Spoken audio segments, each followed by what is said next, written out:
Bom, pessoal, tudo bem? Dando continuidade àquela série de vídeos sobre o Airflow, nesse vídeo eu vou falar agora sobre Python Operators, alguns parâmetros deles e algumas outras coisas novas a respeito do DAG, que ainda estão no segundo post do Medium lá. Então, se você ainda não deu uma olhada, vai lá no post do Medium, vai estar o link aqui na descrição. Se você ainda não se inscreveu aí no canal, se inscreva. Sempre tem vídeo novo de várias coisas voltadas à engenharia de dados. Então deixa um like, se inscreve, ativa as notificações e sempre vai estar recebendo novidade a respeito. Bom, agora nesse vídeo, o que que a gente acrescentou perto do último aqui, né? Então a gente vai usar um Python Operator, a gente nem vai usar mais o Dummy Operator, eu vou até remover ele daqui. A gente continua usando as mesmas importações. Conforme eu coloquei no post, a gente vai usar o default args aqui, que são alguns argumentos que eu vou colocar aqui dentro da minha DAG para que ele faça uso delas para as minhas tasks. Então, por exemplo, aqui está até faltando, ó. E agora, default... Bom, agora tá belezinha. Então, o que que ele tá fazendo? A minha Simple DAG, ela roda, ela tem um intervalo de 30 em 30 minutos. Ele tá pegando o default args daqui, que é um retry de cada uma das execuções de 5 vezes, com um intervalo entre elas de 3 minutos. Tá? Esse cara aqui eu vou falar já já. O catch-up aqui é aquele lance do backfill, que eu não quero que rode, então eu coloquei para falso. E eu criei uma task aqui só uma task que eu vou chamar de baixando dados. Na realidade eu não baixo dado nenhum, é mais para dar um nome para ela. Eu estou usando o Python Operator que eu peguei aqui em cima, né? E dei o nome para ela de baixando dados mesmo. E eu criei uma função que é a qual ela chama, né? Por exemplo, quando eu estou usando o Python Operator, eu sempre vou chamar funções prontas aqui, né? E essa função ela foi criada aqui em cima, também chama underline baixando dados, e ele está fazendo só um print aqui de como a mensagem de isso é um teste.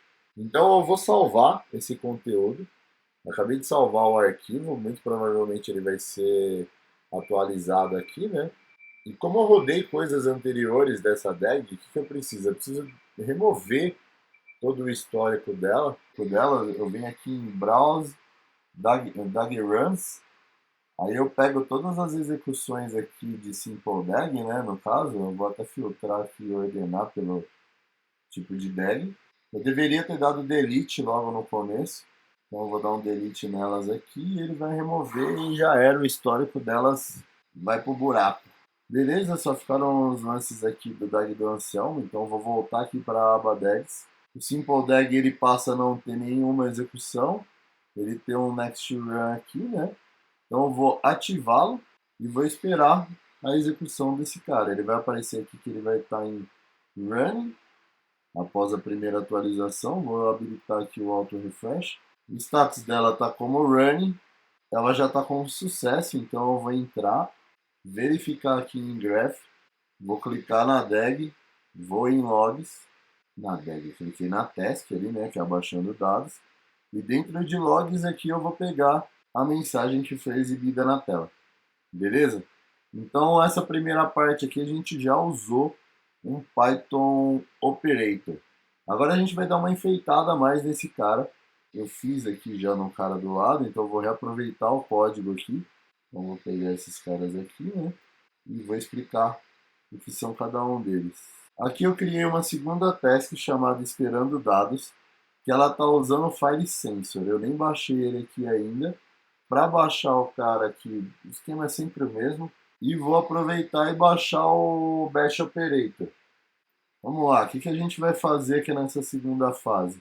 No comando da função, que eu vou baixar dados aqui, ele não vai exibir mais isso, ele vai fazer uma modificação aqui. Eu vou até pegar aqui do Anselmo DAG também. Basicamente, o que eu estou fazendo? Eu estou abrindo um arquivo aqui dentro do TMP, arquivo.txt, estou usando um privilégio de gravação, né? E estou escrevendo dentro dele aqui meus dados e tal. Basicamente é essa a operação, tá? É tudo meio fake, é só para a gente fazer os testes mesmo. Ele está fazendo essa primeira função aqui no baixando dados. Já dentro do File Sensor, eu criei uma segunda task aqui, que ele vai usar o File Sensor, que ele vai ter o Task ID de esperando dados também. E aqui essa parada é nova, FS com ID. Eu estou usando um cara que chama dados do tempo, mas aonde que está essa informação? Essa informação ela é feita lá dentro do UI, que em admin, connections, você tem que criar um connection novo. Por exemplo, eu já criei esse cara, mas caso fosse criar, você vem aqui dentro de new record, e aí você vai dar um nome para ela, no meu caso eu preenchi meu nome, e aí, cara, tem vários plugins de conexões com uma porrada de coisa, inclusive eu quero fazer testes com Azure Data Lake depois, mas para esse exemplo a gente vai usar file, a gente dá uma descrição no cara, aqui para mim já veio meu usuário e minha senha, você pode tirar, e aqui embaixo vocês vão colocar arquivos JSON, né? O cara ele explicou com aspas simples, mas no meu caso só funciona com aspas duplas, então, por exemplo, eu vou colocar path, né, que é o caminho da onde eu vou verificar, dois pontos. Então, para que serve isso daqui? Ele vai servir basicamente para eu falar, para fazer o Airflow falar com o sistema operacional ou com o ADLS ou com qualquer um dos connectors que eu coloque, né? Qual que é a desvantagem? Esse arquivo aqui ele fica exposto, né? Então quem tiver acesso a UI ele vai ter acesso a essas informações. Então, caso você coloque informações sigilosas aí, por exemplo, qual que é a tua secret key da Amazon e tal para se conectar, ele vai ficar exposto. Tem outras formas de fazer isso. Não é esse o caso do vídeo, mas é mais para dizer que ele não fica criptografado, tá? Então, se eu vier voltar aqui em Connections, ele vai aparecer que o dado está criptografado, porém, se você tiver acesso ao UI, você vai ver essas informações. Então, não é um lance muito seguro colocar por aí. Então, agora, ó, eu já tenho a parada configurada aqui, vou voltar para o código. Estou usando dados do tempo e aí dentro de file path eu coloco o nome do arquivo onde eu vou fazer o sensor para ver se o cara existe lá dentro, né? E depois, no processando dados, eu estou usando um bash operator.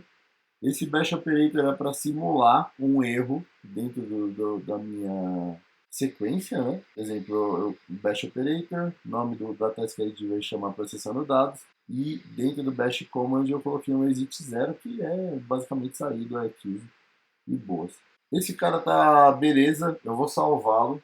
Salvando esse cara, ele vai ter que aparecer aqui dentro de DAGs.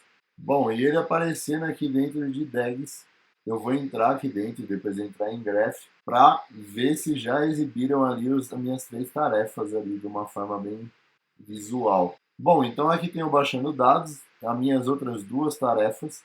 Lembra que eu conseguia filtrar por tipo de sensor, né? Ou pelo tipo de operator, ou de sensor, e pelo status dele aqui em cima. Só que ainda não existe uma sequência entre uma task e outra, e a gente vai ver no próximo vídeo como criar. Existem várias formas de fazer isso, basicamente três, e eu vou mostrar no próximo vídeo quais são as formas de fazer essa interligação entre cada uma das tarefas. Bom, se curtiu mais uma vez, deixa o like, se inscreve no canal. Não entendeu alguma parada, deixa nos comentários. Vou responder ali no meu tempo hábil. E é isso. Até o próximo vídeo.